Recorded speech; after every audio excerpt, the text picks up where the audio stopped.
राधे राधे, जय श्री राधे। आप सभी का स्वागत है। अतः अपरा एकादशी व्रत कथा, ज्येष्ठ मास कृष्ण पक्ष की एकादशी की व्रत कथा।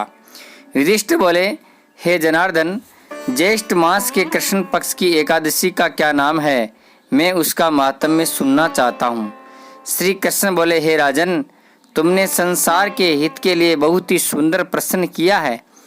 यह अपरा एकादशी बहुत पुण्य देने वाली, बड़े बड़े पापों को नष्ट करने वाली, अनंत फल देने वाली है। जो अपरा का व्रत करते हैं वे संसार के प्रसिद्ध हो जाते हैं। ब्रह्म हत्या, गोत्री की हिंसा और गर्भ हत्या, दूसरे की निंदा, परस्त्री गमन, ये सब पाप अपरा के व्रत करने से नष्ट होते हैं। झूठी गवाह देने वाले, झूठी प्रशंसा करने वाले, झूठ बोलने वाले, मिथ्या वेद पाठी ब्राह्मण और ढोंग रचना वाले, ठग, ज्योतिषी, कपटी, वेद, ये सब नरकगामी होते हैं। परंतु राजन, अपरा के सेवन करने से ये पाप छूट जाते हैं। जो क्षत्रिय युद्ध से भाग जाता है वह घोर नरक में पड़ता है। हे राजन, अपरा का सेवन करने से वह निष्पाप होकर स्वर्ग को जाता है। जो शिष्य विद्या पढ़कर अपने गुरु की निंदा करता है वह बड़े पातक से युक्त होकर नरक को जाता है। अपरा का सेवन करने से वह मनुष्य भी सद्गति को प्राप्त होता है। हे राजन, मैं अपरा की महिमा कहता हूँ, उसे सुनो।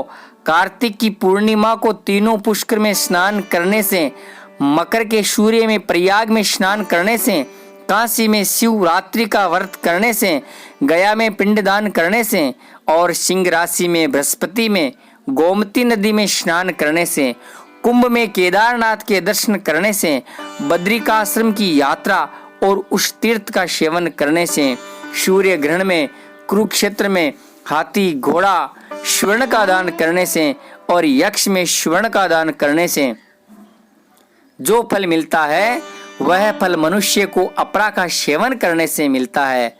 अर्ध प्रसूता गो, स्वर्ण और पृथ्वी का दान करने से जो फल मिलता है वही फल मनुष्य को अपरा का व्रत करने से मिलता है।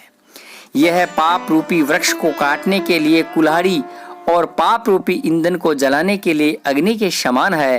पाप रूपी अंधकार के लिए सूर्य और पाप रूपी हिरण के लिए सिंह के समान है। हे राजन, पाप से डरे हुए मनुष्य को अपरा एकादशी का उपवास करना चाहिए। जो एकादशी का व्रत नहीं करते हैं वे मनुष्य जल में बबूले के समान और जानवरों के बुनगे के समान है। वे मरने के लिए ही संसार में जन्म लेते हैं। अपरा का व्रत और वामन देव जी की पूजा करके मनुष्य सब पाप से छूटकर विष्णु लोक को जाते हैं। हे राजन, संसार में हित के लिए यह माहात्म्य मैंने तुमसे सुनाया और कहा।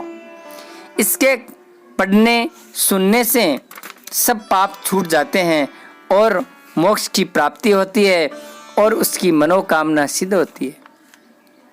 इस दिन ककड़ी का सागार लिया जाता है। यह विशेष सागार माना जाता है।